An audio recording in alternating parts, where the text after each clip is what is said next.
Hearty welcome to all the viewers. Welcome to this platform of e-learning. Here in this video, you will learn in detail about the poem titled Amanda, written by Robin Klein. Here is a complete detail about the poetess of this poem. Robin Klein is an Australian author of books for children. She was born on 28 February 1936. She won the prestigious Human Rights Literature Awards in the year 1989. Here is an introduction of the poem for you. Robin Klein has expressed the views of a little girl named Amanda, who is constantly pointed out by her mother for making mistakes. Mistakes which she considers so as they are not part of the good conduct laid out by the society in which we live.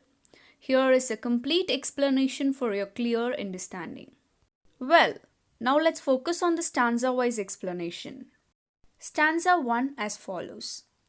Don't bite your nails, Amanda. Don't hunch your shoulders, Amanda. Stop that slouching and sit up straight, Amanda. There's a languid emerald sea where the sole inhabitant is me, a mermaid drifting blissfully. Well, let's focus on the important vocabulary to learn from the first stanza. Here, hunch means bend. Slouching means sitting in a lazy way. Languid means relaxed. Emerald, here it means green color. Inhabitant means resident. Drifting means carried slowly by the water. Blissfully means happily. The poetess is describing Amanda, a little girl, who is always pointed out by her mother for her mistakes and how she imagines her life to be. The poet says that the mother is pointing out Amanda for biting nails, which is a bad habit. Next, she asks her to sit straight without bending her shoulders. Amanda, who has a habit of bending her shoulders and sitting lazily, is being pointed out because her mother wants her to sit in a right posture. At this point of time, when she is being scolded by her mother, she imagines herself to be in a deep green sea. She says that she wants to be the only resident of this beautiful green sea. She imagines herself like a mermaid who is alone there and leads her life in a very relaxing way. She says that she wants to be carried away by the current of the water and feel the relaxing environment there.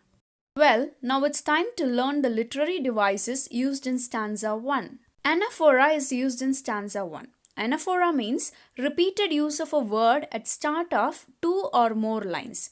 We can see in the first stanza, don't bite, don't hunch. Don't is repeated. So, anaphora as a literary device is used in stanza 1. The next literary device is assonance. We can see the use of vowel sound O in don't hunch your shoulders.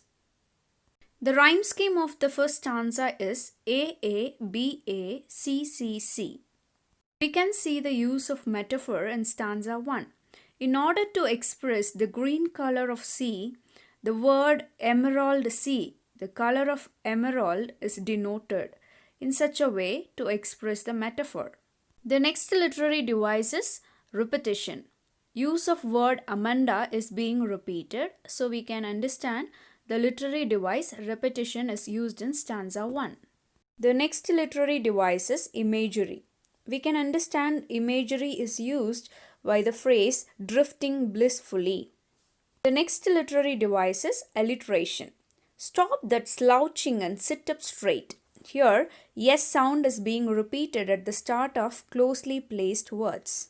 Finally, the literary device allusion is used in stanza 1. We can see the word mermaid is a well-known imaginary creature and it denotes the allusion, which is a literary device which is used by the poetess in the poem.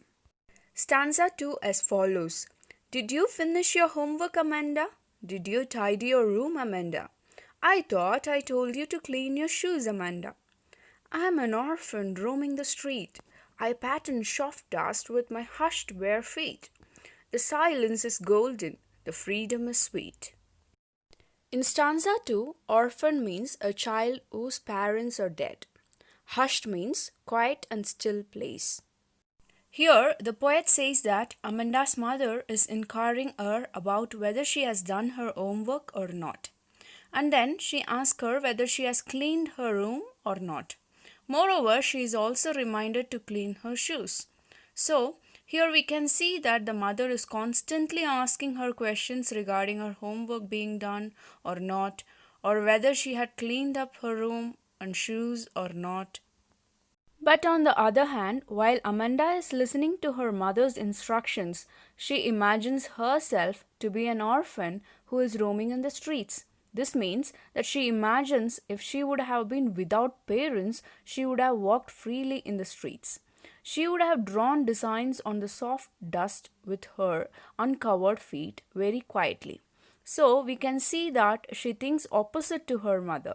Her mother wants her to keep everything neat and clean, but Amanda wants to play in dust with her bare feet. Moreover, she is so fed up of these constant instructions from her mother.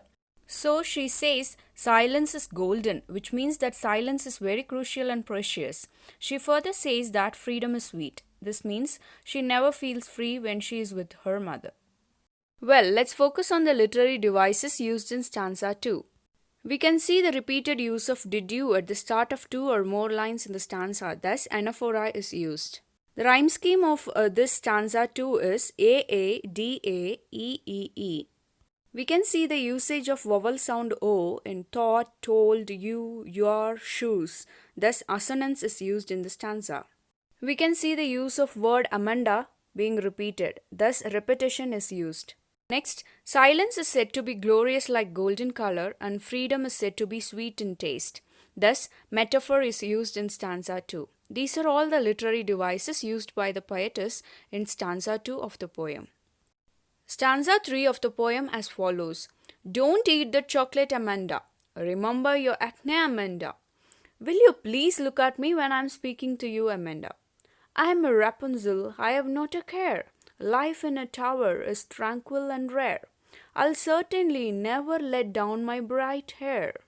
Here, acne means pimples, Rapunzel means a girl in the fairy tale, tranquil means calm and quiet, rare means uncommon. Next, Amanda's mother is disallowing her to eat chocolates. She reminds her of pimples that Amanda faces due to eating chocolates. At last, she scolds her for not paying attention to what her mother says. At this moment, Amanda imagines herself to be Rapunzel. Rapunzel was a character from a fairy tale that was captured in tower by a witch.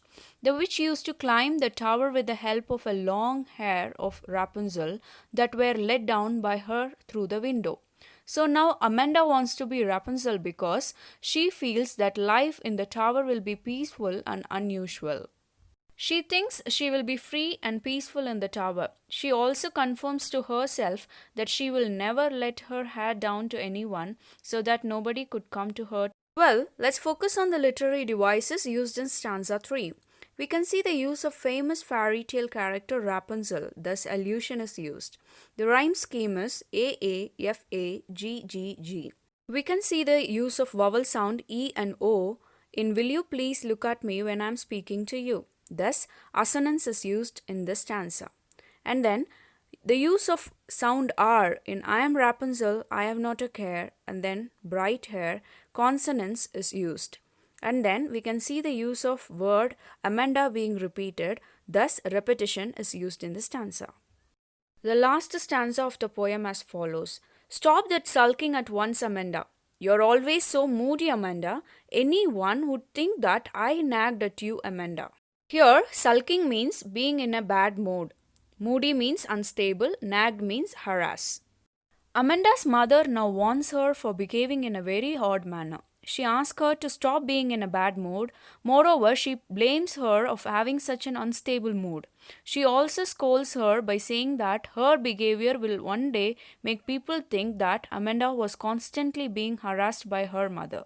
Well, let's focus on the literary devices used in last stanza. In stop that sulking, yes sound is repeated at the start of closely placed words, thus alliteration is used. Use of word Amanda is being repeated, thus repetition is used. The rhyme scheme is A-A-H-A. Through the poem Amanda, Robin Klein describes how difficult it is for children to compromise their freedom and behave according to the social norms, as this not only restrains them but also responsible for making them lose their individuality and originality. Hope you are benefited through this video. Like, share, comment and subscribe. Thanks for watching.